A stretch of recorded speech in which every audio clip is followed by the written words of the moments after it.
Hi guys, இன்றைக்கி நம்ம பார்க்க போகிற படம் சென்ட் ஆஃப் உமன். இது ரொம்ப அழகான ஒரு எமோஷனல் ட்ராமா. சார்லிங்கிற ஒரு பையன், அவர் ரொம்ப ஏழ்மையான குடும்பம் சேர்ந்தவன்.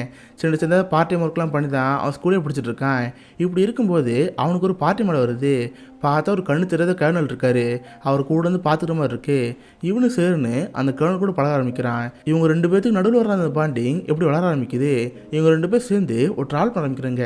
அந்த ட்ராவலில் இவங்களுக்கு கிடைக்கிற அனுபவங்கள் என்ன, அந்த வயசான கேர்னல் அந்த ட்ராவல் என்ன முடிவு எடுத்தாரு, இதை சொல்லிட்டு ஒரு படம் தான் சென்ட் ஆஃப் உமன். சீரியஸ்லி ரொம்ப அழகான ஒரு படம். சொல்லப்போனால் இந்த படத்தை நான் ரொம்ப நாள் பார்க்காம இருந்தேன். அதுக்கு டியூரேஷன் தான் ரொம்ப லாங்காக இருக்குது, பார்க்கணும் தள்ளி போட்டு இருந்தேன். சரி சும்மா பார்ப்போமேனு போன அந்த படத்தை போட்டு பார்த்தேன். சுத்தமாக டைம் போனது தெரில, அவ்வளோ சூப்பராக எங்கேருந்து இந்த படம் கொண்டு போயிருக்கோம். சொல்லப்போனால் இந்த படத்தை பேக் டு பேக் திரும்ப பார்த்தேன். அந்தளவுக்கு ரொம்ப பிடிச்ச படம் மாறிடுச்சு. ஆனால் இந்த படம் பார்க்குறதுக்கு முக்கியமான காரணம் கௌதம் வாசுதேவன் தான். அவர் எந்த ஒரு ஃபங்க்ஷனுக்கு போனாலும் சரி, அடிக்கடி ரெண்டு படங்களை பற்றி பேசிட்டு இருப்பார். ஒன்று ரெட் பைட் சொசைட்டி, இன்னொன்று சென்ட் ஆஃப் உமன். அது ரெட் பைட் சொசைட்டியை பற்றி நம்ம ஆல்ரெடி வீடியோ பண்ணிட்டோம். அடுத்து நம்ம பண்ண போகிறது தான் சென்ட் ஆஃப் உமன். அண்ட் இந்த படத்தில் முக்கியமான கேரக்டர் பண்ணது தலை அல் பச்சினோ, ஹாலிவுட்டுடைய one of the greatest actor. அவருக்கு ஆசிரியம் கொடுத்தது தான் இந்த ஒரு படம். சரி இப்போ வாங்க சென்ட் ஆஃப் உமனுங்கிற இந்த கதைக்குள்ளே போகலாம். படத்தோட ஸ்டார்டிங்கு பேர்ட் ஸ்கூல் ஒரு ஸ்கூலில் வைப்பாங்க. இது பார்த்தா பெரிய பெரிய பணக்காரங்க, இந்த விஐபிஸோட பசங்களாம் இருப்பாங்களே, அவங்க படிக்கிற ஸ்கூலு. அந்த ஸ்கூலில் படிக்கிற ஒரு பையன் தான் நம்ம ஹீரோவான சார்லி சிம்ஸு. அப்படின்னா இவனு பணக்காரன்னு கேட்டால் அப்போலாம் கிடையாது. நம்ம ஹீரோ ரொம்ப ஒரு ஏழ்மையான குடும்பம் சேர்ந்தவன். பட் எப்படியோ கஷ்டப்பட்டு படித்து ஸ்காலர்ஷிப் படிச்சிருக்கோம். இப்போ அதெல்லாம் ஸ்கூலில் படிச்சுட்ருக்கான். பட் அதனால் இவனுக்கு சில தேவைகள் இருக்கும்ல, அதுக்கு சின்ன சின்னதாக பார்ட் டைம் ஒர்க்லாம் பண்ணிகிட்டு இருப்பான். இப்போ கூட ஸ்கூல் விட்டு வெளியே வரப்போ அவன் நோட்டீஸ் போட்டிருக்கோம், இந்த மாதிரி ஒரு ஆளை பார்த்துக்கிறதுக்கா கேட்டகரின்னு போட்டிருக்கோம். அதுவும் ஜஸ்ட் 2 நாளைக்கு தான், யாராவது தேவைன்னு போட்டிருக்குமா. இதை பார்த்து இவனுக்கு ஆர்வம் வந்துடுது. சரி இந்த இடத்துக்கு போவேன்னு சொல்லி இவனு கிளம்பிட்டு இருக்கான். கட் பண்ண அப்படியே இந்த ஸ்கூலுக்கு 4 பசங்க வைப்பாங்க. இவங்க பார்த்தா அந்த ஊரில் பெரிய பெரிய பணக்காரங்கள் இருப்பாங்களே, அவங்களோட பசங்க. அதுலேயும் முக்கியமாக ஜார்ஜ்னு ஒருத்தர் இருப்பான். அவனும் நம்ம ஹீரோ பெஸ்ட் ஃப்ரெண்ட் மாதிரி. இவங்க பாட்டு ஜாலியாக உட்காந்துட்டு அந்த கிளாஸில் ஒரு பசங்க ஆட்ட அடிச்சுட்டு இருப்பாங்களா, அப்போ தான் கரெக்டாக அவங்க ஸ்கூலோட பிரின்சிபல் வருவார். அவர் கூட பார்த்து ஜாக் ஒரு கார் இருக்கும், அவர் ரொம்ப காஸ்ட்லியான காரு. அவர் பாட்டு அந்த கார் எடுத்து வந்து ஸ்கூலுக்குள்ளே ஒரு நைட் லேம்ப் இருக்கும், அங்கே தான் எப்பவுமே அந்த கார் நிப்பாட்டுவார். இது இந்த பசங்க பார்த்து இருப்பாங்களா, அவங்களுக்கு ஒரு பொறாமையாக இருக்கும். டேய் போயும்போது இந்த பெருசுக்கிட்ட இந்த கார் இருக்கே, இந்த காரோட வெளியே பெருசுக்கிட்டு தெரியுமா, இவர் ஏதாவது பண்ணிடா, நம்ம பிரின்சிபல் ஏதாவது பிளான் பண்ணுன்னு சொல்லிட்டு இவங்க ஏதாவது பிளான் பண்ணிட்டு இருப்பாங்க. கட் பண்ண அப்படியே நம்ம ஹீரோ அந்த பார்ட்டிக்கு ஒரு அட்ரஸ் கொடுத்தாங்களே, அந்த வீட்டுக்கு போயிருப்பான். காலிங் அடித்தா ஒரு லேடி வருவாங்க.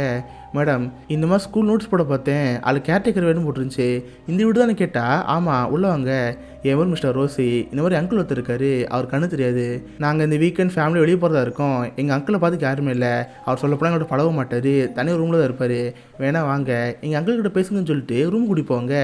பார்த்தா உங்கள் அங்கிள் உள்ளதாக இருப்பார். கதவை திறக்க சத்தத்தை வச்சு, டே எவன்டா இது, யாரா காத்து உள்ளவரான்னு கேட்டால், அங்கிள் நான் தான், உங்களை பார்த்துக்கிறதுக்கு ஒரு பையனை வர சொல்லியிருந்தேன், அந்த பையன் தான் உள்ளே வரான், நீங்கள் அவனை பார்த்து பேசுங்கன்னு சொல்லிட்டு நம்ம உள்ள அனுப்பிச்சிடுவாங்க. இவனும் ஒரு பயத்தோடு உள்ளே போகிறான். எனக்கு ரிட்டர்னாக ஒரு மிலிட்ரி மேனு, என்ன பண்ணுவார் ஏது பண்ணுவாருன்னு தெரியாதுல்ல, அதனால் பயத்தில் அங்கே போவான். அவர் நம்ம ஹீரோ பார்த்து, ஓ நீ தான் சின்ன பையனா, சரி உன் பேர் என்ன கேட்டால் சார்லின்னு சொல்லுவான். எங்கே படிக்கிறேன்னு கேட்டால் பேர்ட் ஸ்கூலில் படிக்கிறேன்னு சொல்லுவானா. இதை பார்த்து அவருக்கு ஆச்சரியமாக இருக்குது. ஓ பணக்கார வீட்டு பையனா நீ, ஆமாம் நீ எதுக்கு வேலை பார்க்குறேன்னு கேட்டால், நானும் பணக்காரலாம் கிடையாது, நானே ஸ்காலர்ஷிப்பில் தான் ஸ்கூலில் படிக்கிறேன், அடுத்து கிறிஸ்மஸ் வருதுல்ல, நான் சொந்த ஊருக்கு போகணும், அதுக்கு ஃப்ளைட் டிக்கெட் காசு வேணும், அதுக்காக அந்த பார்ட் டைம் ஒர்க் பண்ணுறேன், உங்களுக்கு நான் பிடிச்சிருக்கேன்னு கேட்டால் அவருக்கு ஒரு மாதிரி இருக்கும். சரி ஃபஸ்ட்டு இங்கேருந்து போ, உங்களோட பேச வரும்ல, போயிட்டு அப்புறம் பார்த்துக்கிறேன்னு சொல்லிட்டு ஆள் கராக பேசியிருப்பார். சொல்லப்போனால் ஒரு ஸ்லாங்கே ஐபிஎஸ்சில் தான் இருக்கும். இந்த மிலிட்டரிலாம் கமெண்ட் பண்ணுறவங்க கற்றுவாங்க, அந்த மாதிரி கற்றுட்டே இருக்காரா. இதை பார்த்து இவனுக்கு ஒரு மாதிரி இருக்கும். அது போக அந்த தாத்தாவுக்கு ஒரு பேத்தி இருக்கும், அது வேணும் ஜனல்கிட்ட வந்து அந்த தாத்தா கேள்வி பண்ணிட்டே இருக்குமா. இவர் கடுப்பாகி தலைவனை விட்டுருவார். பார்த்து கண்ணு தெரியலனா கூட கரெக்டாக குறிப்பாத்துட்டு வரா. இதை பார்த்து இவனுக்கு ஆச்சரியமாக இருக்கும். இந்த வேலை செட் ஆகாமல் செட் ஆகாதா, இவர் பார்த்துக்கலாமான்னு சொல்லிட்டு ஒரு கன்ஃபியூஷனாக இருக்கும். சரின்னு அந்த ரோசியை பார்க்க போனால் அவங்களும் வீரை பற்றி வைப்பாங்க. என்னப்பா எங்கள் அங்கிள் இன்டர்வியூ எடுத்தாரா, எப்படி போச்சுன்னு கேட்டால் இன்டர்வியூ நல்லா பண்ண மாதிரி தெரில, அவருக்கு நான் பிடிக்கலன்னு சொல்கிறப்ப அவருக்கு யாரையும் பிடிக்காது, எல்லாருக்கிட்டையும் எரிஞ்சிருந்து வந்துட்டு இருப்பார். ப்ளீஸ்ப்பா எனக்கு அந்த வேலை எடுத்துக்கோ, ஜஸ்ட் இந்த தேங்க்ஸ்கிவிங் வீக்கு மட்டும் அவர் பார்த்துட்டு போதும், உனக்கு நாங்கள் $300 தரோம், எங்களுக்கு இதான் கிடச்சது ஒரே சான்ஸு, இப்போயும் நாங்கள் ட்ரிப் போகலன்னா ஃபேமிலி டைம் வேஸ்ட் பண்ண முடியாது, அடுத்த 6 மாதத்துக்கு நாங்கள் திரும்ப இந்த வேலை தான் பார்க்குற மாதிரி இருக்கும், ப்ளீஸ்ப்பா இது ஒரு வாட்டி மட்டும் எங்களுக்கு ஏற்றுக்கோன்னு சொல்கிறப்ப நம்ம இருக்கிறத பற்றி கஷ்டமாக இருக்கும். சரி நான் அக்செப்ட் பண்ணிட்டு ஸ்ட்ரைட் ஸ்கூலுக்கு போயிடுவேன். பார்த்தா நைட் ஆயிருந்திருக்கும், நம்ம இருக்க ஒரு புக் தேவைப்பட்டிருக்கோம், கூடவே காலர் ஜார்ஜ்னு ஒரு பையனை பார்த்தோம்ல, அவன் நம்ம கூட தான் இருப்பான். 2 பேரும் புக் எடுத்துட்டு அங்கே ரூம் போகிறதா இருப்பாங்களா. அப்போ பார்த்தா மீதி இந்த 3 பணக்கார பசங்க இருக்காங்களே, அவங்க சாரை ப்ராங்க் பண்ணுறதுக்காக லைட்டில் தான் கட்டிகிட்டு இருப்பாங்க.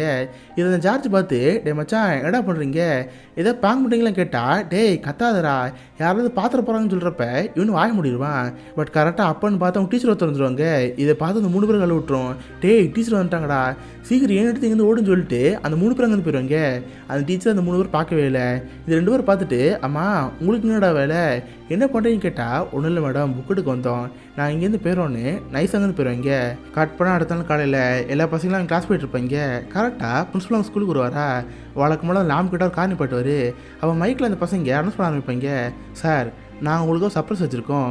கரெக்டாக அவங்க காருக்கு மேலே சின்னதாக ஒரு பலூன் இருக்குல்ல, லைட்டாக அவங்க கீழே வச்சு அதில் குத்துக்குன்னு சொல்கிறப்ப இந்த பிரின்ஸ்பலுக்கு ஒன்றுமே புரியல. மேபி தேங்க்ஸ்கிங் வருதுல்ல, பசங்க சர்ப்ரைஸ் பண்ணுறாங்க போலையே, சரி சும்மா குத்தி பார்ப்போன்னு சொல்லிட்டு அந்த பலூனை குத்துவாரா. பட் உள்ளே பார்த்தா பெயிண்டாக இருக்கும். அது கரெக்டாக இவர் மேலே ஊற்றி கார் நாரடிச்சு போயிடும். இதை பார்த்து ஸ்கூலுக்கு மொத்த பஸ் வச்சுட்டு இருப்பாங்க. இதை பார்த்துருக்கு அவமானமாக இருக்கும்.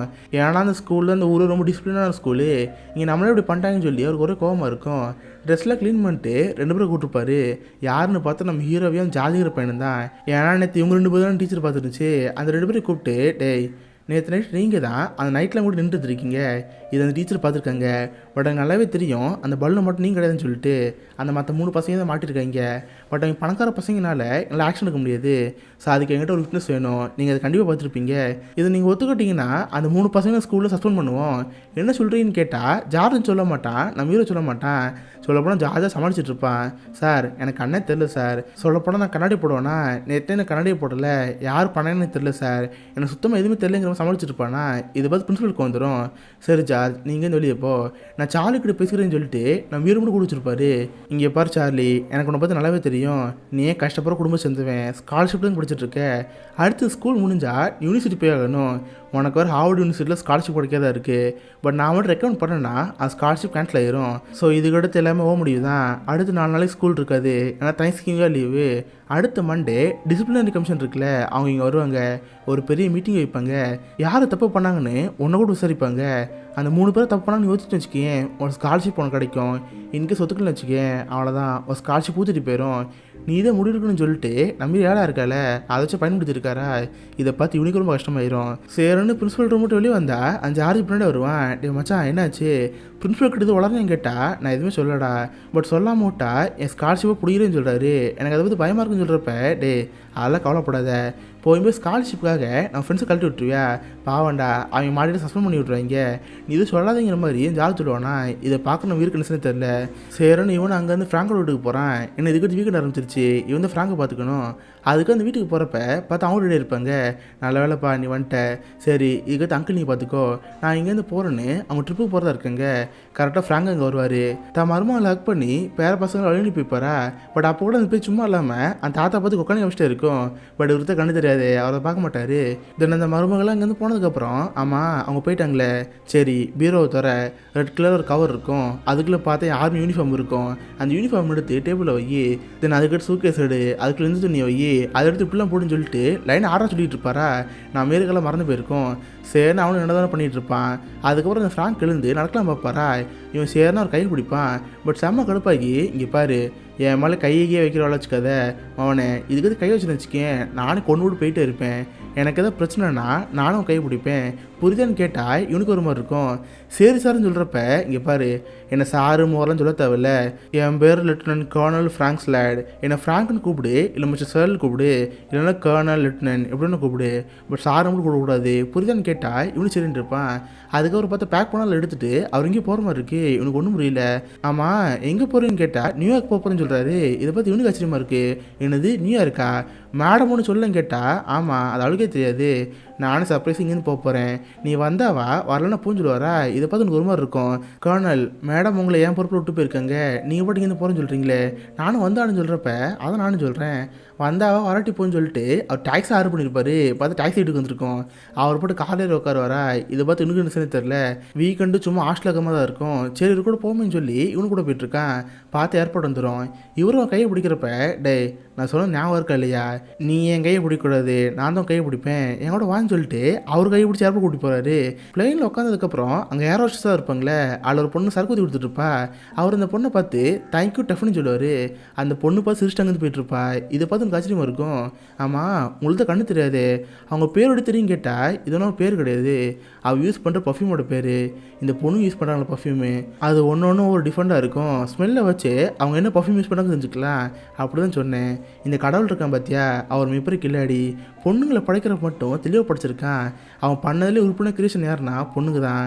அவங்க கண், அவங்க லிப்ஸு, அவங்க ஐப்ரோ, அவங்க முடி, அவங்க ஹிப்பு, அவங்க பின்னழகுன்னு சொல்லிட்டு எல்லாத்தையும் வந்து சொல்லிட்டு இருப்பாரா. இதை பார்த்து சிரிப்பாக வந்துட்டு இருக்கும். அந்த தாத்தா உட்காந்து கேட்டே இருப்பான். சரி இப்போ எப்படி அவங்க 2 பேரும் சேர்ந்து நியூ இயர் போயிடறாங்க. பார்த்தா தான் தாத்தா 5 ஸ்டார் ஹோட்டலில் ரூம் புக் பண்ணியிருப்பாரு. இதை பார்த்து இவனுக்கு ஆச்சரியமாக இருக்கும். இவர் கண்ணு தெரிஞ்சப்ப அடிக்கடி இங்கே தான் வருவார். இவருக்கு எல்லாம் மனப்படமாக இருக்கும். எந்த இடத்துல டேபிள் இருக்கும், எந்த இடத்துல சரக்கு பாட்டில் இருக்கும், எந்த இடத்துல ஃபோன் இருக்குன்னு சொல்லிட்டு எல்லாமே தெளிவாக தெரியும். இதை பார்த்து அந்த பையனுக்கு ஆச்சரியமாக இருக்கும். சரி சார்லி, நான் அடுத்த ஒரு ஹோட்டல் போக போகிறேன், ஒரு மிப்போ ரெஸ்டாரண்ட்டு, எல்லாமே காஸ்ட்லியாக தான் இருக்கும், நீ என் கூட வரேன்னு கேட்டால் இவனுக்கு ஆச்சரியமாக இருக்குமா. சரி நான் அவர் கூட சேர்ந்து காரில் போயிட்டுருக்கான். பட் வந்ததுலேருந்து சார்லி மூஞ்சில் ஒரு சோகா இருக்கிறது தெரிஞ்சுட்டே இருக்கு. ஆமாம் சார்லி, என்கிட்ட பேச மாட்டேங்கிறியே, உனக்கு எதுவும் கஷ்டமாக இருக்கான்னு கேட்டால் ஆமாம் ஸ்கூலில் ஒரு பிரச்சனை போயிட்டுருக்கு. எவனோ 3 பசங்க பிரின்சிபலோட காரில் பெயிண்ட் ஊற்றிட்டாங்க. கடைசியில் மாட்டினது பார்த்தா நான் தான். என்கிட்ட அவர் போட்டு கேள்வி கேட்டுருக்காரு. ஃப்ரெண்டுங்கனால என்னால் அவனை மாட்டி விட முடியாது. இன்கேஸ் மாட்டி விடலன்னா என் ஸ்காலர்ஷிப்பை கட் பண்ணி விட்டுருன்னு சொல்லுவார். எனக்கு ஏதாவது பயமாக இருக்குது. என்ன சின்ன தெரியலன்னு சொல்கிறப்ப இவரது கேட்டு இருப்பாரா. ஒரு வழியாக அவங்க போக வேண்டிய ரெஸ்டாரண்ட் வந்துடுது. அந்த ரெஸ்டாரண்டோட பேர் ஓக்ரோம். இந்த ஊரில் இருக்க ரொம்ப காஸ்ட்லியான ஹோட்டலு. அந்த இடத்துக்கு கூட்டி போகிறப்ப இந்த பையனுக்கு ஒரு ஆச்சரியமாக இருக்கும். அவர் உட்கார வச்சுட்டு ஆமாம் கர்னல், உங்கள் பிளான் தான் என்ன, எதுக்கு நம்ம நியூயார்க்கு வந்தோம், என்னை இப்போ தான் இங்கேருந்து விடுவீங்க, எனக்கு ஸ்கூல் ஆரம்பிச்சிடும், நான் இங்கேருந்து போகணுன்னு சொன்னால் இங்கே பார்ப்பா ஜஸ்ட் அடுத்து 22 வாரம் தான், நீ எங்கூட இங்கே இரு, என்கிட்ட ஒரு பிளான் இருக்குது, அந்த பிளானை மட்டும் நான் பாட்டு இங்கேருந்து போகணும்னு சொல்கிறப்ப பிளானா என்ன பிளான்னு கேட்டால் அதுவா, என் வாழ்க்கையில் எல்லாமே 4 ரூமில் இருந்த மாதிரி இருக்குது, என் வாழ்க்கை ஃபுல்லாக இருட்டாகவே இருக்குது, அதுக்கான சில விஷயங்கள் பண்ணியிருக்கேன். ட்ராவல் பண்ணுறப்ப ஃபஸ்ட் கிளாஸில் ட்ராவல் பண்ணோம், நான் ஃப்ளைட்டில் வந்துட்டோம். அடுத்து 5 ஸ்டார் ஹோட்டலில் தங்கணும், காஸ்ட்லியான ஹோட்டல் இருக்குல்ல அங்கே சாப்பிடணும். அடுத்து ஃபெராரி கார் இருக்குல்ல அந்த காரை ஓட்டணும். அடுத்து ரொம்ப அழகாக இருக்க ஒரு பொண்ணை லவ் பண்ண வைக்கணும். அதுக்கப்புறம் கடைசியாக ஒன்று தான் என் மூளையை சதவரைக்கணும்னு சொல்லுவாரா. இதை பார்க்குறோன்னு ஒன்றும் புரியல. ஆமாம் எனக்கு ஒழுங்காக தான் காது கிடைச்சா, கடைசியில் ஏதோ மூளை சதவரைக்கணும்னு சொன்னீங்களே, நீங்கள் தற்கொலை பண்ணி போகிறீங்களான்னு கேட்டால் ஆமாம் நான் அதுக்காக தான் இங்கே வந்தேன், நான் அதுக்கு இந்த உலகத்தில் இருக்கணும், தற்கொலை பண்ணி போகிறேன்னு சொல்கிறப்ப இந்த பையனை கழுவி விட்டுரும். கர்னல் என்ன சொல்கிறீங்க, இதெல்லாம் நீங்கள் பண்ணக்கூடாதுன்னு சொன்னால் அவர் அதில் காலையில் வாங்க மாட்டார். அந்த பையனை பேச விடாமல் இவரே பேசிகிட்டு இருப்பாரா. இதை பார்க்கணும் பயமாயிட்டே இருக்குது. இன்கேஸ் இவருக்கு செத்து போயிட்டாருன்னா நம்ம பொறுப்பு தானே, நமக்கு தான் பிரச்சனை வருமோ, இந்த ஒரு பையன் அந்த பையனுக்கு இருக்குது. ஸோ அவங்க 2 பேரும் அவங்க உட்காந்து நல்லா சாப்பிட்டுட்டு இருப்பாங்க. இந்த நைட்டு ஹோட்டல் போயிடுவாங்க. நம்ம இவரு படுத்து தூங்கிடுவான். கட் பண்ண அடுத்த நாள் அவரே நம்ம மீறி எழுப்பார். சார்லி என்ன எந்திரிக்கலையா, குட் மார்னிங் சொல்கிறப்ப அவனை வச்சுக்கிறான். சரின்னு ஃபோன் எடுக்க போகிறப்ப டேய் எங்கேருந்து போகிற, நமக்குள்ளே ப்ரைவேட்னு கிடையாது, ஃபோன் பேசுகிறாருந்தா என் முன்னாடி பேசுன்னு சொல்கிறப்ப இவனு சேர்ந்து ஃபோன் பண்ணுறான். பார்த்து ஜார்ஜுக்கு ஃபோன் பண்ணி டே மச்சான் என்னாச்சு, இன்னொரு பிரின்சிபல் அடுத்த ஒரு மீட்டிங் இருக்கார்ல, நான் என்ன பண்ணுறது, அவனை போட்டுக்கோன்னு கேட்டால் டே மச்சான் அது பண்ணிட்டு இருக்காத, அந்த மீட்டிங்க்கு நான் எங்கள் அப்பா கூப்பிட்டு வந்துடுறேன், எப்படி சமாளிச்சிடலாம், நீ இது வளராதேங்கிற மாதிரி என் ஃப்ரெண்டு சொல்லிட்டு இருப்பானா.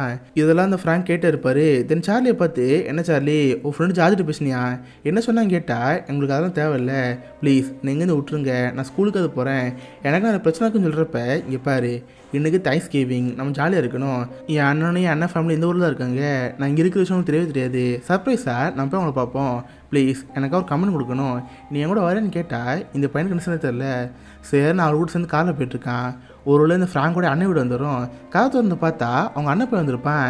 டே ராண்டி நீயான்னு கேட்டால் அவனை ஆமான்னு சொல்லுவான். பட் அவனுக்கு நம்ம ஃப்ராங்கை பிடிக்காது. ஃப்ராங்க் உள்ளே போய் அவங்க அண்ணன் பேர் சொல்லி கற்றுவான். அவர் யாராக வந்திருக்கான்னு பார்த்தா அவர் தம்பி வந்திருப்பாரு. டே ஃப்ராங்க் நீ அப்புறம் இங்கே வந்த, வரது சொல்லவேன்னு சொல்கிறப்ப சும்மா சர்ப்ரைஸாக தான் வந்தேன், எப்படி இருக்குன்னு சொல்லி அவங்க அண்ணன்கிட்ட பேசிகிட்டு இருப்பான். தென் அந்த அண்ணன் நம்ம வீரோட பேசிகிட்டு இருப்பான். தம்பி நீ யார், இவருக்கு இங்கே கூட்டு வந்தேன்னு கேட்டால் சார் நான் தான் கேட்லேக்கரு ஒரு பார்த்துக்கிறதா இருந்துச்சு, பட் அவரை நீ கூட்டு வந்துட்டாரு, நீ இதுவும் அண்ணன் சொன்னார், அதுக்காக இங்கே வந்து சொல்கிறப்ப இவர் சொல்லு கூட்டி போகிறாரா. பார்த்து இன்னைக்கு தேங்க்ஸ் கிவிங் ஆச்சு, எல்லோரும் உனக்கா சாப்பிடுவோன்னு சொல்லிட்டு ஃபேமிலியாக சாப்பிட்டுட்டு இருக்கோம். இவர் சும்மா இல்லாமல் அவர் பழைய பணத்தில் சொல்லிட்டு இருக்காரு. ஒரு நாள் காலில் இருக்கும் 4 மணிக்கு எழுந்தேன், மிலிட்ரியில் அங்கே போனேன் இங்கே போனேன்னு சொல்லிட்டு கதையை அளந்து விட்டுட்டு இருக்காரா. இது ஃபேமிலிக்கு யாருக்கும் பிடிக்கவே இல்லை, சொல்லப்போனால் நல்லா தூக்கம் வந்துட்டுருக்கோம். பக்கத்தில் இருக்கிற மருமகனுக்கு இவர் சுத்தம் பிடிக்காதுல்ல. ஃப்ராங்கை டம்மி பண்ணுங்கிறதுக்காகவே ரொம்ப கேவலம் பேசுவான். தம்பி உனக்கு ரொம்ப தெரியுமா, இவருக்கு இந்த மாதிரி ராணுவத்தில் கண்ணு போச்சுல, ஆள் பார்க்கறதுக்கு நம்ம வால் சோல்ஜர் மாதிரி இருப்பார். பட் இவர் பார்த்து டம்மி பீஸு. கண்ணு முன்னாடி ஒரு கிரனேட் இருந்திருக்கு, அது தெரியாமல் அது மேலே காலை வச்சு ஒரு கண்ணு போயிடுச்சு. ஆள் டம்மி பீஸுங்கிற மாதிரி ரொம்ப கேவலம் பேசுவாரா. இதை பார்த்து ஃப்ராங்க் வரும். பட் எதுவுமே கண்டுக்காத மாதிரி இருப்பார். பட் அப்போ கூட அந்த மருமக சும்மா இல்லாமல் ஃப்ராங்கை பற்றி கேவலம் பேசிட்டு இருப்பான். நமக்கெல்லாம் கண்ணு இருக்குல்ல, அது காரணம் என்ன, நம்மளும் நல்லவங்க, ஆனால் கடவுள் கண்ணு கொடுத்துருக்காரு. இந்த மாதிரி கெட்டவங்க கேட்டுட்டு தான் கடவுள் கண்ணை பிடுங்குவார். இந்த மாதிரி பேசிடுவானா. இதை பார்த்து ஃப்ராங்கு கொலகாண்டாயிரும். அண்ணன் பையன் கூட பார்க்காம கழுத்துட்டு சாவருக்கு மாதிரி போயிடுவார். பட் மற்ற எல்லாரும் வந்து தடுத்து நிறுத்திடுவாங்க. இதை பார்த்து அவருக்கு எமோஷனல் ஆயிரும். சாரிண்ணா, நான் மட்டும் குடும்பம் நினச்சி இங்கே வந்தேன். பட் இங்கே இருக்க யாருக்கும் ஒன்று பிடிக்கவே இல்லை. சாரி, இதுக்குன்னு இங்கே வர மாட்டேன். நான் இங்கேருந்து போயிட்டு வரேன்னு அவர் போட்டு சோகமாக வந்து வந்துடுவார். இதை பார்த்து ஹீரோ கஷ்டமாக இருக்கும். சரி சார்லி, என்னை ஹோட்டலுக்கு கூட்டிப்போ, நான் போய் படுக்கணும்னு சொல்லிட்டு நைட் 2 பேர் படுத்து தூங்கிடுவாங்க. கட் பண்ண அடுத்த நாள் கலாயிரும். சார்லி அவன் போட்டு தூங்கிட்டு இருப்பான். சடனாக அவன் காதில் சவுண்ட் கேட்டே இருக்கும். இந்த கன்னில் அசம்பிள் பண்ண ஒரு சவுண்ட் கேட்கும். அந்த சவுண்ட் கேட்குதா, இதை பார்த்து பயந்து போயிடுவான். காத்து வந்து பார்த்தா அவர் கண்ணை அசம்பிள் பண்ணிட்டு இருப்பாரு. சார்லியை பார்த்து, என்ன சார்லி எழுந்துட்டியா, சரி உங்கள்கிட்ட வாட்ச் இருக்கா, நான் கண்ணை அசம்பிள் பண்ணுறேன், எவ்வளோ செகண்ட் ஆகுதுன்னு பாருன்னு சொல்கிறப்ப இந்த பையன் பயமாக இருக்கும். எனக்கு கண்ணை அசம்பிள் பண்ணி அவர் சுட்டுக்குவாரோ இந்த ரூபாய்க்கு வந்துட்டு இருக்கும். இவனு சரி டைம் ஆன் பண்ணுறான். பார்த்து 30 செகண்டில் கண்ணை மாட்டிடுவார். பட் அவருக்கு அது பிடிக்கல. போப்பனுக்கு வயசாயிருச்சு, துருப்பிடிச்சுமே ஆகிட்டேன்னு சொல்லிட்டு அவரை கவலைப்பட்டிருப்பாரா. இதை பார்த்து ஒரு பயமாக இருக்கும். ஆமாம், உங்கள்கிட்ட இப்படி கண்ணு இருக்குன்னு கேட்டால், டே நான் ரிட்டையர்டு கர்னல்ரா, என்கிட்ட கண்ணு இருக்கு தான் செய்யும். சரிவா, நம்ம எங்கேயாவது வெளியே போகலாமா கேட்டால் எனக்கு ஒரு பக்கு பக்குன்னு இருக்கும். இங்கே பாருங்கள், உங்களுக்கு கண்ணு இருக்கிற வரைக்கும் எனக்கு பயமாக தான் இருக்கும். ப்ளீஸ் அந்த கண்ணை என்கிட்ட கொடுத்துருங்க. அந்த கண்ணை நான் வச்சுக்கிறேன்னு சொன்னால் சேச்சே கண்ணெலாம் தரைய முடியாது. என் கண்ணு ஏன் உரிமைன்னு சொல்கிறப்ப, இங்கே பாருங்கள், நான் கூட வெளியே வரேன், படத்துக்கு பதிலாக கண்ணோட புல்லட்டாக தான் என்கிட்ட தரணும். ப்ளீஸ் புல்லட்டாக தாங்கன்னு சொல்கிறப்ப இதை பார்க்குற அவருக்கு எடுத்துகிட்டே தெரில. சரின்னு புல்லட் மேக்ஸினை கொடுத்து, பார்த்தியா இந்த கண்ணுக்குள்ளே ஒரு புல்லட் இருக்குது, இதை கூட ஏமாத்திருக்கலாம், சரி இந்த புல்லட் வச்சுக்கோன்னு சொல்லிட்டு எக்ஸ்ட்ரா புல்லட் தந்துடுவார். இதை பார்த்து அந்த பையனுக்கு அப்போ தான் நிம்மதியாக இருக்கும். சரி இன்றைக்கி எங்கே போகணும்னு கேட்டால் சும்மா தான் ஹோட்டலுக்கு போவோம், ஜாலியாக இருப்போம்னு சொல்லிட்டு அவர் கூட ஹோட்டல் கூட்டி போவார். பார்த்தா ஒரு பெரிய டைனிங் ஹால் மாதிரி இருக்கும். அவங்க சாப்பிட்டு இருப்பாங்க. அப்போ அந்த தாத்தாக்கு மட்டும் ஒரு வகையான ஸ்மெல் வருது. ஆமாம், நம்மளை சுற்றி இது அழகான பொண்ணு இருக்கா, எனக்கு ஒரு பொண்ணோட வாசனை வருது, அவளுக்கு 20-20 வயசு இருக்கும் கரெக்டானு கேட்டால் இவனு திரும்பி பார்ப்பான். பார்த்தா ஒரு பொண்ணு இருக்கும். இதை பார்த்து அவனுக்கு ஆச்சரியமாக இருக்கும். யோ நீ வேற ஒரு ஆளியா, பேருத்த கண்ணு தெரில, பட் ஸ்மெல்லச்சு கண்டுபிடிச்சிரியே, என்ன பொண்ணு கேட்டால் நான் தான் சொன்னல ஒரு அழகான பொண்ணு லவ் பண்ணோம், அது ஆசையில் இருக்குது. சரி அந்த பொண்ணு தனியாக இருக்கான்னு கேட்டால் நம்ம ராமன் சொல்லுவான். சரி அந்த பொண்ணு டேபிள் உட்காருவோன்னு சொல்லிட்டு இவர் 2 பேரும் டேபிள் உட்காருவாங்க. அந்த பொண்ணை பார்த்து, ஹை பியூட்டிஃபுல் லேடி, நீங்கள் தனியாக இருக்கீங்களா, இல்லை யாருக்கா வெயிட் பண்ணலாம் கேட்டால், ஆமாம் என் பாய் ஃப்ரெண்ட் மைக்கில் வருவான், அவனுக்காக வெயிட் பண்ணுறேன்னு சொல்கிறப்ப, ஓ அப்படியா, சரி அவர் வர வரைக்கும் நான் கம்பெனி தரேன்னு சொல்லிட்டு இவர் போட்டு உட்கார ஆரம்பிச்சிடுவார். அந்த பொண்ணுகிட்ட பேச ஆரம்பிப்பார். ஸ்டார்டிங்கில் அந்த பொண்ணுக்கு லைட்டாக அன்கம்ஃபர்டபுளாக இருக்கும். பட் போப்போ நம்ம தாத்தா தான் இருக்கார், மாசாக பேசுவார். பக்கத்தில் வர பார்த்தா வயலில் மியூசிக் வச்சுட்டு இருப்பாங்களா. உடனே இவர் அந்த பொண்ணை பார்த்து, ஏமா உனக்கு டேங்கோ டான்ஸ் தெரியுமான்னு கேட்பாரு. அந்த பொண்ணு தெரியாதுன்னு சொல்லுவா. ஆக்சுவலாக என் பாய் ஃப்ரெண்ட் மைக்கிள் இருக்கல, அவர் டேங்கோ டான்ஸர் தான், எனக்கு நிறைய சொல்லி கொடுத்துருக்கான். பட் எனக்கு தான் மண்டல ஏற முடிக்குது. இப்போ வரைக்கும் பசங்க கற்றுக்கலன்னு சொல்கிறப்ப இதில் என்ன இருக்குது, நீ வேணா என் கூட டான்ஸ் ஆடுறியா, நான் டேங்கோ டான்ஸ் கற்றுத்தரேன், காசு தர தேவையில்லை, ஃப்ரீ தான் சொல்கிறப்ப அந்த பொண்ணு சிரிப்பாக இருக்கும். சரின்னு தாதார் கை பிடிச்சிக்கிறா. அப்போ ஒரு சார்லியை பார்த்து, சார்லி எது கொஞ்சம் ஓப்பன் ஸ்பேஸாக இருக்குது, அப்போ தான் டான்ஸில் கரெக்டாக சொல்கிறப்ப ஒரு இங்கேருந்து 20 ஸ்டெப் கரெக்டாக இருக்கும், நீ அங்கே டான்ஸ் எடுக்குன்னு சொல்கிறப்ப யூஸர் நடந்து போகிறாரு. தென் அந்த பொண்ணு கையை பிடிச்சி பக்கத்தில் மியூசிக் வச்சுட்டு இருப்பாங்களே அந்த இடத்துக்கு கூட்டி போவார். தென் 2 பேர் சேர்ந்து டேங்கோ டான்ஸ் ஆட வைப்பாங்க. சீரியஸும் டான்ஸ் செம்ம சூப்பராக இருக்கும். நீங்கள் கூட யூடியூப்பில் போய் scent of woman tango dance பாருங்கள். அந்த டான்ஸை அவர் ரொம்ப ஆடி இருப்பார். இதெல்லாம் நம்ம ஹீரோ உட்காந்து பாட்டு இருப்பான். அவனுக்கு அதை போய் சிரிப்பாக தான் இருக்கும். இதெல்லாம் முடிஞ்சதுக்கப்புறம், ஹே லேடி செம்ம டான்ஸ் இருக்கே, உனக்கு டான்ஸ் ஆட தெரியலன்னு யாரும் நம்ப மாட்டாங்க. அப்புறம் உன் ஃபேஸ் இது வரைக்கும் நான் பார்த்ததே இல்லை, பட் உன் ஃபேஸோட ஒரு லாக் ரொம்ப பியூட்டிஃபுல்லாக இருக்குது, நீ ரொம்ப சூப்பராக டான்ஸ் ஆடுன்னு சொல்கிறப்ப அதை பார்த்து அந்த பொண்ணுக்கு வெக்கமாக வந்துட்டு இருக்கும். கரெக்டாக அப்போதைக்கு அந்த பொண்ணோட பாய் ஃப்ரெண்ட் அங்கே வருவான். ஹே காய்ஸ் ரொம்ப சாரி வரக்கு லேட் ஆயிடுச்சு, என் பேர் மைக்கிள்னு சொல்கிறப்ப அவர் இன்டர்வியூ கொடுத்துக்குவார். இவங்க கேர்ள் ஃப்ரெண்டா செம்ம டேங்கோ டான்ஸ் ஆடினாங்க, நீங்கள் பார்க்கலாம் கேட்குறப்ப எனக்கு டேங்கோ டான்ஸா, நான் எவ்வளோ வாட்டி கூப்பிட்டு பார்த்துட்டேன் பட் வரவே இல்லையே. சரி காய்ஸ் நாங்கள் லேட் ஆயிடுச்சு, நாங்கள் இங்கேருந்து போயிட்டு வரேன்னு அவர் ஒரு கேர்ள் ஃப்ரெண்டு கூட்டு அங்கேருந்து போயிடுறாரு. நம்ம ஃப்ராங்குக்கு அவர் கனவுல நிறைவேற மாதிரி ஆயிடுச்சு. இப்போ உங்கள் 2 பேர் சேர்ந்து ஹோட்டலுக்கு போகிறாங்க, நல்லா ஜாலியாக படுத்துங்கிறாங்க. கட் பண்ண இடத்துல கலையிரும். நான் மாரி கண்டுபிடிச்சி பார்ப்பான். எப்போவுமே காலையில் இவனுக்கு கூட அவர் எழுந்துருவார். சொல்லப்போனால் இவனே அவரும் எழுப்பிடுவார். பட் இன்னைக்கு காலையில் ஆகியுமே ரூமுட்டு வெளியே வரவே இல்லைல்ல. இதை பார்த்து இன்னும் பயமாக இருக்குது. சரின்னு காற்று வந்து பார்த்தா அவர் படுத்து படிக்க பெட்டில் இருக்கிற மாதிரி இருக்கும். ஏ ஃப்ராங்க் உங்களுக்கு என்ன ஆச்சு, எது காலையிலேருந்து ரூம் விட்டு வெளியே வரலன்னு கேட்டால் எனக்கு எதுவுமே முடியல. சரி நீ வந்தவளை முடிஞ்சிருச்சு, அந்த ட்ராயர் தர உள்ள ஒரு $4 இருக்கும், அதை எடுத்து ஃப்ளைட் டிக்கெட் புக் பண்ணி ஊருக்கு போ, எனக்கு ஒரு வேலை இருக்குது, நான் இங்கே தான் இருப்பேன்னு சொல்கிறப்ப இதை பார்த்து ஒரு மாதிரி இருக்கும். என்னது பிளானா, எதுக்கு, நீங்கள் ஏன் தற்கொலை பண்ண போகிறீங்களா, ப்ளீஸ் நீ எங்கூட வாங்க, 2 பேரும் இந்த ஊருக்கு போகும்னு சொல்கிறப்ப அவரெல்லாம் கேட்க மாட்டார், அவர் போட்டு படுத்துக்கிட்டே இருப்பார். இதை பார்த்து ஒரு மாதிரி இருக்கும். இவர் எப்படியாவது இங்கேருந்து கூட்டி போனதுக்காக சரி நீங்கள் ஒரு பிளான் போட்டிங்களே, அந்த பிளானில் ஒன்று நீங்கள் பண்ணவே இல்லை, நீங்கள் தான் ஃபெராரி கார் ஓட்டணும்னு ஆசைப்பட்டீங்களே, பட் இப்போ ஓட்டவே இல்லை, வாங்க நம்ம போய் கார் ஓட்டணும்னு சொல்கிறப்ப அவருக்கு ஒரு தெம்பு வந்துடுது. சேர்ந்து 2 பேர் சேர்ந்து ஒரு கார் ஷோரூம் போகிறாங்க. ஒரு ஃபெராரி காரை பார்த்து, சரி சார் நாங்கள் இந்த காரை வாங்குறதா இருக்கோம், டெஸ்ட் ட்ரைவ் பண்ணலாமான்னு கேட்டால், டெஸ்ட் ட்ரைவா சார், உங்களை பார்த்து கண்ணு தெரியாத மாதிரி இருக்குது, அந்த பையனுக்கு 17 வயசு தான் ஆகுது, அவன் டிரைவர் லைசன்ஸும் கிடையாது, நான் எப்படி டெஸ்ட் ட்ரைவ் கார் தரேன்னு கேட்டால் இவருக்கு என்ன தெரில. உடனே அந்த ஆளை கூப்பிட்டு, இந்தாங்க 2000 லஞ்சம் வச்சுக்கோங்க, வெறும் கொஞ்ச நேரம் மட்டும் காரை தாங்கன்னு சொல்கிறப்ப அவர் கார் கொடுத்துட்டாரு. பார்த்தா சார்லி தான் ஷோரூம்லேருந்து கார் விட்டு வந்துட்டு இருப்பான், பட் அவனுக்கு ஒழுங்கு அந்த கார் விட்டு தெரில, கீர் மாற்ற தெரியாமல் பண்ணிட்டு இருப்பானா. இதை நோட் பண்ணுவார், டேய் இந்த காரில் இந்த மாதிரி கீர் போடக்கூடாது, இது வேறு மாதிரி போடணும், என்கிட்ட கொடு, எப்படி ஓட்டணும் காட்டுறேன்னு சொல்லிட்டு இவர் ஓட்ட ஆரம்பிப்பார். பட் இவர் தான் கண்ணு தெரியலையே, ஒழுங்கு ஓட்டாமல் லைட்டாக கோணவனை ஓட்டிகிட்டு இருப்பாரா. நம்ம இருந்தால் நேராக போங்க லிஃப்ட் போகணும்னு சொல்லிட்டு இருப்பான். தென் போக போக ஸ்பீட் அதிகமாகிட்டே இருக்கா. இதை பார்த்துன்னு ஒரு மாதிரி இருக்கும். ஹே ஃப்ராங்க் என்ன பண்ணுறீங்க, ஸ்பீடை குறைங்கன்னு கேட்டால் அவரெல்லாம் கண்டிக்க மாட்டார், அவர் போட்டு சர்றப்புன்னு ஓட்டே இருப்பார். நல்ல வேலை அவங்க போகிற ரோட்டில் கார் இருக்காது, அவர் போட்டு வேகமாக போயிட்டு இருப்பாரா.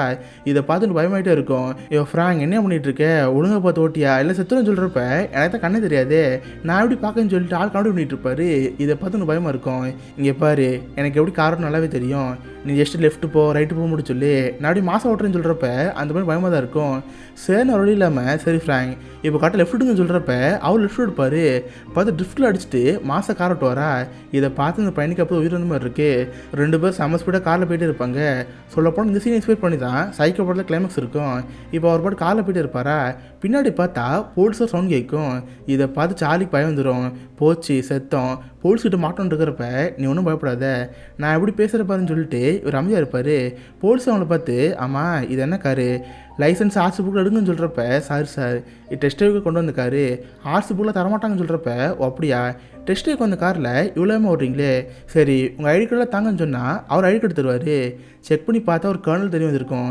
சார் நீங்கள் கேர்னலில் வந்துக்கிட்டு நீங்களே இப்படி கார் ஓட்டலாமா, சரி இப்போ எங்கே போயிட்டுருக்கீங்க, கூட இருக்கிற அந்த பையன்னு கேட்குறப்ப இவன் என் பையன் சார்லி, இவனுக்காக சும்மா கார் வாங்கலான்னு பார்த்தோம், அதுக்காக டெஸ்ட்டை விட்டு வந்தோம், நாங்கள் அப்படியே இந்த காரை ஷோரூமில் விட்டுருவோம், பிரச்சனை இல்லைன்னு சொல்கிறப்ப இவர் சேர்ந்து விட்டு போயிறாரு.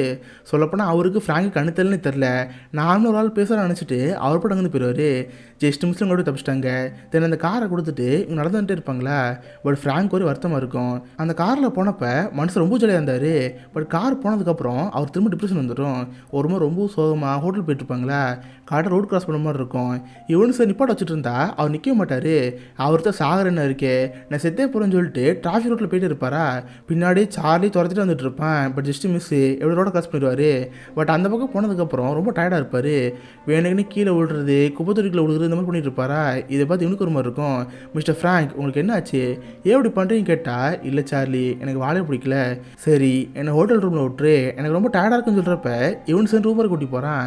அவர் பெட்டில் படுக்க வைக்கிறப்ப, சரி சார்லி எனக்கு ரொம்ப ஒரு மாதிரி இருக்குது, சிகரெட் அடிச்சா கரெக்டாக இருக்கும், எனக்கு சிகரெட் வாங்கிட்டு கேட்குறப்ப இவனு சேர்ந்து சிகரெட் வாங்க போயிட்டுருக்கான். ரூம் விட்டு கொஞ்சம் தூரம் வெளியே வந்துருப்பான். பட் அப்போ டவுட் வருது, என்னது சிகரெட் வாங்கணுமா, இத்தனை நாளாக அவர் ஸ்மோக் பண்ண மாதிரி தெரியலையே. பட் சடனாக வாங்க சொல்கிறாரு, ஏதோ விஷயம் இருக்கும். சீக்கிரம் ரூமு போகணும்னு சொல்லிட்டு வேகம் ஓடிடுவான். வந்து பார்த்தா அவரோட ஆர்மி ட்ரெஸ் இருக்குல்ல அந்த ட்ரெஸ் எடுத்து போட்டுக்குவார். இவன் வந்து தெரிஞ்சுக்கிட்டு, ஓ சார்லி போயிட்டு அதுக்குள்ளே வந்துட்டியா, எனக்கு ஒரு வழி இல்லை, நான் சாக தான் போகிறேன், நான் அந்த ட்ரிப் வந்ததே சாகிறதுக்கு தான், நான் சாக பண்ணிட்டு இருக்கிறப்ப இல்லை உங்களால் முடியாது, புல்லட் என்கிட்ட இருக்குன்னு சொல்கிறப்ப சாரி சார்லி நான் கூட போய் சொல்லிட்டேன், என்கிட்ட எக்ஸ்ட்ரா புல்லட் இருக்குன்னு சொல்லிட்டு கண் லோட் பண்ணியிருப்பாரு. இதை பார்த்து சார்லி கழுவி விட்டுரும். பக்கத்துலலாம் பார்த்தா சார்லி பக்கத்தில் வராத, பக்கத்தில் வந்து தேவையில்லாம நான் ஒன்றையும் கொள்கிற மாதிரி இருக்கும், நீ வாழ வேண்டிய பையன், நான் சாக போகிறேன்னு சொல்லிட்டு கண்ணு டென்த்து போட்டு வச்சுட்டு இருப்பாரா. இதை பார்த்து ஒரு மாதிரி இருக்கும். அவர் கையை பிடிச்சி எப்படி கண்ணு புடுக்கிற மாதிரி இருப்பான். மிஸ்டர் ஃப்ராங்க் நான் சொல்கிறது ஒன்றா கேளுங்க, எல்லாருக்கும் இங்கே ஒரு வாழ்க்கை இருக்குது, அந்த வாழ்க்கை நம்ம வாழ்ந்தாகணும், ப்ளீஸ் இந்த மாதிரி பண்ணாதீங்கன்னு சொன்னால் அவர் செம கோவமாயிரும். Get on with your life, would you? What life? I got no life! I'm in the dark here! You understand? I'm in the dark! Charlie சட்டையை பிடிச்சிட்டு, என்னது வாழ்க்கையா, எனக்கு எங்கடா வாழ்க்கை இருக்குது, நான் இங்கே இருட்டில் வாழ்ந்துட்டுருக்கேன், எனக்கு ஒன்றுமே தெரிய முடிக்குது, என் கூட இருக்கிற யாருக்கும் நான் பிடிக்க முடிக்குது, எல்லோரும் நிறுத்திட்டுருக்காங்க, நான் வாழ்கிறதுக்குன்னு ஏதோ ஒரு ரீசன் இருக்கா, ஏதோ ஒரு ரீசன் சொல்லி நான் தற்கொலை பண்ணிக்க மாட்டேன்னு சொல்கிறப்ப இவனு வச்சு பார்ப்பான். இங்கே பாருங்கள் அன்றைக்கி நீங்கள் உங்கள் பிரதர் வீட்டுக்கு போனீங்க, உங்கள் அண்ணன் பையன் உங்களுக்கு எவ்வளோ பேசுனா, நீங்கள் வாரில் கோலத்தனமாக இருந்ததா அவன் கண்ணு போச்சுன்னு சொன்னான். இப்போ நீங்கள் தற்கொலை பண்ணிக்கிட்டா அது இன்னும் உண்மையாயிரும். ப்ளீஸ் இதுக்காக நீங்கள் தற்கொலை பண்ணிக்கூடாதுன்னு சொல்கிறப்ப இதை பார்த்து அவருக்கு ஒரு மாதிரி இருக்கும். சேரனோட மனசு மாதிரி தற்கொலை பண்ணி விட்டுருவார். அதுக்கப்புறம் அவரை அமைதியாக உட்காந்துட்டு சரக்கு அடிச்சுட்டு சார்லிட்டு பேசிட்டு இருப்பார். சரி சார்லி, நான் போட்ட பிளானில் எல்லாம் முடிஞ்சு போச்சு, இதுக்கிட்ட நம்ம இருக்க தேவையில்ல, நாளைக்கு ஒன்று ஸ்கூல் ஆரம்பிச்சிடும், வா நம்ம இங்கேருந்து போயிடுவோம்னு சொல்லிட்டு நியூயார்க்லேருந்து திரும்ப ஊருக்கு வந்துடுவாங்க. இவங்க போன அந்த 4 நாள் ட்ராவல் இவங்க வாழ்க்கையே மறக்க முடியாத மாதிரிச்சு. அதை நினச்சிக்கிட்டு இவங்க திரும்ப ஊருக்கு வந்துடுவாங்க. இவர் சார்லி இறக்கி விட்டு, சார்லி ஒரு விஷயத்த மறந்து போயிட்டேன், நீ இதுக்காக தானே வந்தேன்னு சொல்லிட்டு அவனுக்கு காசு தருவார். இந்தா இல்லை $3 இருக்குது வச்சுக்கோன்னு சொல்கிறப்ப அவனும் ஹாப்பியாக இருக்கும். தென் சார்லியை பார்த்து, சார்லி என் பக்கத்தில் அவன் கூடுவாரா, இவனு சரி மூஞ்சி பக்கத்தில் கொண்டு வருவான். அவன் ஃபேஸில் இவர் கை வச்சு பார்ப்பாரு. ஏன்னா இது வரைக்கும் அவருக்கு சார்லி இப்படி இருப்பானே தெரியாது. அவன் ஃபேஸில் கையை வச்சு அவன் இப்படி இருப்பான்னு புரிஞ்சுக்குவார். இதை பார்த்து அவனுக்கு ஒரு மாதிரி இருக்கும். அதுக்கப்புறம் கடைசியாக ஃப்ராங்க் அங்கேருந்து கிளம்பி போயிடுவார். இதை பார்த்து அவனுக்கு ரொம்ப மோஸ்ட்லாக இருக்கும். அவனு சரி அங்கே கிளம்பி போயிடுவான். கட் பண்ண அடுத்த நாள் திரும்ப ஸ்கூல் ரீஓப்பன் ஆகிருக்கும். வந்தோடனே மொதல் வேலை பஞ்சாயத்து தான். ஸ்கூலில் எல்லா பசங்களையும் கூப்பிட்டு பிரின்சிபல் பேசிகிட்டு இருப்பார். ஸ்டேஜில் பார்த்து அந்த ஜார்ஜோ நம்ம ஹீரோ உட்காந்துருப்பாங்க. இது இப்போ டிசிப்ளினரி கமிஷன் இருக்குல்ல, அங்கேருந்து ஆள் வந்துருப்பாங்க. இவங்க எடுக்கிற முடிவு வச்சு தான் நம்ம ஹீரோக்கு ஸ்காலர்ஷிப் கிடைக்குமா கிடைக்காதுன்னு தெரியும். இவனோட பயத்தில் உட்காந்துட்டே இருப்பான். பிரின்சிபல் யாரையும் பார்த்து, காய்ஸ் இந்த பேர்ட் ஸ்கூல் இருக்குல்ல, இதுதான் அந்த ஊர்லேயே ரொம்ப ப்ரிஷியஸான ஸ்கூலு. பட் அந்த ஸ்கூலுக்கு அவமானம் தர விதமாக சில ஸ்டூடெண்ட் நடந்துட்டாங்க. இன்றைக்கி அவங்கள விசாரிக்க போகிறோன்னு சொல்லிட்டு ஒரு பெரிய மீட்டிங் போட்டு இருப்பாங்களா. கரெக்டாக அப்பன்னு பார்த்தாங்க ஃப்ராங்க் வந்திருப்பார். ஃப்ராங்கை பார்த்து நம்ம ஹீரோக்கு ஆச்சரியமாக இருக்கும். கரெக்டாக ஃப்ராங்க் வந்து நம்ம ஹீரோ பக்கத்தில் உட்காந்துருவாரா. இதை பார்த்து பிரின்சிபல் ஒன்றும் புரியல. மிஸ்டர் சார்லி யார் இவருக்கு உங்கள் பக்கத்தில் உட்காந்துருக்கேன்னு கேட்டால் அவரே பேச ஆரம்பிப்பார். அவருக்கு வரல கணீர்னு கேட்குமே, அவ்வளோ பெரிய ஹாரில் பழுத்துன்னு கேட்கும். என் பேர் லெப்டினன்ட் கர்னல் ஃப்ராங்க் சாலட், நான் இந்த மாதிரி சார்லிக்காக பேச வந்திருக்கேன். சார்லியோட அப்பா அம்மா என் பெஸ்ட் ஃப்ரெண்டு, அவங்களால இன்றைக்கி வர முடியல, அவங்களுக்கு பாரு நினைப்பு இருக்காங்க. நான் பேசலாமல் கேட்குறப்ப இதை பார்த்து அவருக்கு ஒரு மாதிரி இருக்கும். சரின்னு விசாரணை ஆரம்பிக்கிறாங்க. ஃபர்ஸ்ட்டு ஜார்ஜை பார்த்து, சரி ஜார்ஜ், அன்றைக்கி இந்த மாதிரி யாரோ சில பசங்க காருக்கு மேலே பலூன் கட்டினாங்களே, அந்த பசங்க யார்? ஏன்னா அன்றைக்கி இருந்தது நீங்களும் சார்லி மட்டும்தான், சொல்லுங்கள் நீங்கள் அங்கே யாரை பார்த்தீங்கன்னு கேட்டால் ஜார்ஜ்க்கு என்ன சொல்ல தெரில. கீழேருந்து 3 பறக்கார பசங்க வேறு, டே மச்சான் போட்டு கொடுத்துறாரா, இது எங்கள் வாழ்க்கைன்னு சொல்லிட்டு இருக்கிறப்ப இதை பார்த்து ஒரு மாதிரி இருக்கும். வேறு வழி இல்லாமல், சார் நான் எப்பவுமே காண்டாக்ட் லென்ஸ் யூஸ் பண்ணுவேன், அப்போ நைட்டுங்கிறனால லென்ஸ் ரூமில் வச்சுட்டு வந்துட்டேன், எனக்கு அங்கே இருந்தது யாருன்னே தெரில, நான் யாரையும் பார்க்கவே இல்லை, எனக்கு ஃபுல்லாக ப்ளர்ராகவும் கருப்பாக தான் இருந்துச்சு, நீ யாரையும் பார்க்கலன்னு சொல்கிறப்ப இதை பார்த்து ஒரு கோவம் வருது. சரி நான் அடுத்து சார்லியை பார்த்து, சரி சார்லி நீங்கள் எதுவும் காண்டாக்ட் லென்ஸ்லாம் போட மாட்டீங்களே, உங்களுக்கு நல்லா தானே தெரியும், சரி சொல்லுங்கள் அன்றைக்கி நைட்டு நீங்கள் யாரை பார்த்தீங்க, யாரும் இந்த பல்ல மாட்டினாங்கன்னு கேட்டால் இவனுக்கு என்ன சொல்ல தெரில. சமாளிக்கிற மாதிரி, சார் நான் பார்த்தேன், ஏதோ ஒரு 3 பசங்க இந்த மாதிரி இருந்துச்சு, அந்த 3 பேருமே நம்ம ஸ்கூல் யூனிஃபார்ம் தான் போட்டிருந்தாங்க, அதோட எனக்கு எதுவும் தெரில சார், என்னை விட்டுங்கன்னு சொன்னால் அவரெல்லாம் கேட்க மாட்டார். இங்கே நடந்து விசாரணை படி பார்த்தா ஜார்ஜில் ஒரு நாய் இருக்குது, அவர் கண்ணு தெரில பார்க்கறது கூட ஒத்துக்கலாம், பட் நீங்கள் வேணுக்குன்னு அந்த தப்பு மறைக்கிற மாதிரி இருக்குது. இதனால் அந்த ஸ்கூலோட பிரின்சிபலுக்கு சாதாரண பேச வேண்டியதாக இருக்குது. இதுக்கிட்ட சார்லிக்கு ஸ்காலர்ஷிப் இருக்காது, இவங்க படிக்க மாட்டான்னு சொல்கிறப்ப இதை பார்த்து ஃப்ராங்க் கோமாயிரும். அவர் போட்டு எழுதுன்னு பேச ஆரம்பிப்பார். ஹேய் இது என்ன புல்ஷிட் ரூல்ஸாக இருக்குது, தப்பு பண்ண 3 பேர் யாருன்னு உங்கள் எல்லாருக்கும் நல்லாவே தெரியும், பட் அந்த 3 பேர் கேள்வி வைக்க முடியல, ஏன்னா அவ்வளோ பணக்கார விட்டு பசங்க, பட் சார்லி ஒரு ஏழை பையன், அவன் வறுமையை பயன்படுத்தி நீங்கள் அவனை இங்கே அனுப்ப பார்க்குறீங்க, இது எவ்வளோ பேர் தப்பு தெரியுமா, நீங்கள் பண்ணுறது ரொம்ப கேவலம்னு சொல்லிட்டு அவர் போட்டு கத்த ஆரம்பிப்பார். அந்த கோவத்தில் கண்டபடி வாத்த ஆரம்பிப்பார். மவனே நான் மட்டும் 5 வருஷத்துக்கு முன்னாடி இந்த ஃப்ராங்காக இருக்கட்டுமே, இன்னொரு ஃப்ளேம் த்ரோ விட்டு இருந்திருப்பேன், உங்களை ஒருத்தனை விடாமல் எழுதி எரிச்சு பூசிக்கிருப்பேன், அந்த அளவுக்கு நான் உங்கள் எல்லாருமே ரொம்ப கோவத்தில் இருக்குன்னு சொல்லிட்டு ஆள் பேச ஆரம்பிப்பார். சீரியஸாக இந்த 10 நிமிஷம் ரொம்ப டெரிஃபிக்காக இருக்கும். அல்பச்சுன்னு வெளியே தங்கியிருப்பார். இதை பார்த்து பிரின்சிபலுக்கு அள்ளி விட்டுரும். கீழே இருக்கிற பசங்களாம் அவர் ஸ்பீச் கிட்ட கையை தட்டுவாங்களா, இதை பார்த்து எல்லாருக்கும் ஒரு மாதிரி இருக்கும். கடைசியில் பார்த்து அந்த கமிட்டி இருப்பாங்களே, அவங்களே பேசி முடிவு இருப்பாங்க. இவங்களுக்கு தெரிஞ்சு போச்சு அந்த 3 பசங்க தப்பு நிற்காங்கன்னு சொல்லிட்டு, அந்த 3 பசங்க தப்பு பண்ணனால அந்த பசங்க சஸ்பெண்ட் பண்ணுறோம். கூடவே அவங்களுக்கு உறுதுணையாக சார்ஜ் இருந்தான், அதனால் ஜார்ஜையும் நாங்கள் சஸ்பெண்ட் பண்ணுறோம். இதில் தேவையில்லாமல் நாங்கள் சார்லி கொடுக்கட்டோம், அதுக்கு நாங்கள் மன்னிப்பு கேட்குறோம். சார்லிக்கு இந்த பிரச்சனைக்கு சம்மந்தம் சொல்கிறப்ப இதை பார்த்து சார்லிக்கு ரொம்ப ஹாப்பியாக இருக்கும். பக்கத்தில் இருக்கிற ஃப்ராங்க் வேறு ஹூகான்னு கத்துவார். சொல்லப்போனால் இந்த படம் ஃபுல்லாகவே ஒரு அடிக்கடி இந்த வார்த்தை சொல்லிட்டு இருப்பார். இப்போ ஒரு வேளை சார்லிக்கு இந்த பிரச்சனை முடிஞ்சு போச்சு. சார்லி அவன் பாட்டு அங்கேருந்து வெளியே வரப்போ கட்டி ஹிஸ்ட்ரி அங்கே வருவாங்க. சார் நான் இந்த மாதிரி சார்லோட பொலிட்டிக்கல் சயின்ஸ் டீச்சர், நீங்கள் பேசுனதை கேட்டேன், செம சூப்பராக இருந்துச்சு, அந்த டிசிப்ளினரி கமிஷனில் நான் தான் இருந்தேன், நான் சார்லிக்கு சப்போர்ட் பண்ணேன்னு சொல்கிறப்ப இதை பார்த்து அவரு ஹாப்பியாக இருக்கும். சொல்லப்போனால் இவருக்கு அந்த மேடம் பிடிச்ச போச்சு. மேடம் உங்கள் உடம்புலேருந்து ஸ்மெல் வருது, நீங்கள் பார்க்க ரொம்ப அழகாக இருப்பீங்கன்னு நினைக்கிறேன், எனக்குமே பாலிடிக்ஸில் ஒரு மிகப்பெரிய ஈர்ப்பு இருக்குது, வேணா ஒரு நாள் நம்ம அரசியலை பற்றி பேசுவோமே, என்றைக்கு வரலான்னு சொல்லிட்டு தலையை ஃப்ளாட் பண்ண ஆரம்பிச்சிருவாரு. இதை பார்த்து ஹீரோக்கு ஒரு மாதிரி இருக்கும். சரி நாங்கள் 2 பேர் சேர்ந்து ஃப்ராங்கோட வீட்டுக்கு போவாங்க. ஃப்ராங்க் இப்போ தான் தைசி வீக்கெண்ட் முடிஞ்சு வீட்டுக்கு வந்திருப்பாரு. நம்ம ஹீரோ ஃப்ராங்கை பார்த்து தேங்க்ஸ் சொல்லலான்னு இருப்பான். பட் ஃப்ராங்காலும் இருக்க முடியல. ஏன்னா சார்லி கிட்ட பேசினா கண்டிப்பாக எமோஷனலி ஆள ஆரம்பிச்சிருவாரு. அதனால் சார்லி கண்டுக்காத மாதிரி அவர் கூட அங்கேருந்து போயிடுவாரா. இதை பார்த்து அவனுக்கு புரிஞ்சுக்குவான். சரி அங்கே நின்றுட்டு இருப்பானா. வெளியே பார்த்தா அவரோட பேர பசங்க இருப்பாங்க. இவருக்கு அந்த பேர பசங்க ஆகாது. சும்மா வெளியே கம்பளிச்சுட்டு இருப்பாரு. டே பேராண்டி தாத்தா வந்துட்டு இருக்கல சூக்கி தூக்க மாட்டியா, இந்த பேகை தூக்குன்னு சொல்லிட்டு அவர் பேர பசங்களோட விளாண்டுட்டு இருப்பாரு. இதெல்லாம் சார்லி பார்த்தே இருப்பான். அவனுக்கு அதை பார்த்து ஒரு மாதிரி இருக்கும். சரின்னு கார் எடுத்துகிட்டு அவன் பாட்டு வந்து கிளம்பி போவான். இதோட சென்ட் ஆஃப் உமனுங்கிற இந்த ரூபம் முடியுது. சீரியஸ்லி ரொம்ப பியூட்டிஃபுல்லான மூவி. திரும்ப திரும்ப பார்க்குறப்போ ரொம்ப ஹோல்சமான ஃபீல் கிடச்சிட்டே இருக்கும். நமக்கு நம்ம வாழ்க்கையில் ஃப்ராங்க் மாதிரி ஒரு கைடன்ஸ் கிடச்சி நல்லா இருக்குன்னு தோணும். அந்தளவுக்கு அந்த கேரக்டர் இருக்கும். Whenever I want to just forget everything and move out and look at something, Dead Poet Society, Godfather, Scent of a Woman, these are 3 films that I watch randomly. Just watch a couple of scenes and then move out, just for the way it's filmed, for the actors' restrained performances, the writing, the mood, the background score, how minimal it comes up, and then how effectively it's used and all that. சொல்லிட்டீங்க. இருந்தாலும் இந்த படத்தை பற்றி தனி இதுல என்ன விஷயம், அப்பா சொன்னதுக்கு என்ன காரணம், உங்க அப்பா இந்த படம் பார்க்கணும்னு சொன்னதுக்கான ரீசன் என்ன? ஆமா, ஆல் பச்சினோடைய ஒரு ஒர்க் இருக்கும். Is blind man. ஆனா அந்த ஒரு பிளைண்ட் அப்படின்ற ஒரு விஷயம் வந்து ஒரு விஷயமாவே அவர் அந்த படத்துல அப்படி இருக்க மாட்டார். ஒரு மாதிரி ரொம்ப இன்ட்ரெஸ்டிங்கான ஒரு விஷயம். அவருக்கு இந்த படத்துக்கு ஆஸ்கர் கொடுத்தாங்க. எவ்வளோ டைம் ஆனாலும் பார்க்கலாம் அவருடைய பெர்ஃபார்மன்ஸ். இங்க இருக்கிற ஆக்டர்ஸ்க்குலாம் பயங்கர இன்ஸ்பைரிங்காக இருக்கும் ஆல் பச்சினோ. ஸோ கண்டிப்பாக உங்க எல்லாருக்குமே இந்த படம் பிடிச்சுன்னு நினைக்கிறேன். அப்படி பிடிச்சிருந்தா இந்த வீடியோக்கு லைக் பண்ணுங்கள். இந்த மாதிரி வித்தியாசமான மூவிஸ் பற்றி தெரிஞ்சுக்க மிஸ்டர் ஹாலிஸ் இருக்கும்னு வச்சுக்கோங்க. ஒரு இடத்துல ஒரு ஆசமான வீடியோ மீட் பண்ணுறேன். அது வரைக்கும் பை கைஸ்.